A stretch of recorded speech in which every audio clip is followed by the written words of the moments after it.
സീനൊന്നുമില്ലല്ലോ.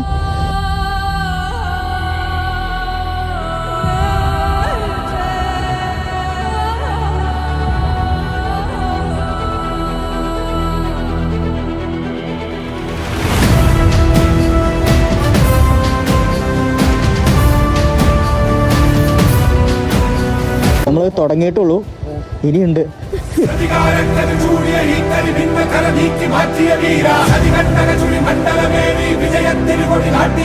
നമുക്ക് V4 ഒന്ന് ഇറക്കി വെക്കാലോ. അതല്ല, നിന്ന് പോയാലോ? വേണ്ട, അല്ലെങ്കിൽ വേണ്ട, റിസ്ക് എടുക്കണ്ട. ജീവശ്വാസമായി ഉയരിന്റെ ഈണമായി സിരയിൽ അറിയുന്ന പ്രാണന്റെ കണികയായി മനസ്സിൽ മധുരം ചൊരിയാൻ നീ വരൂ. ഹൃദയം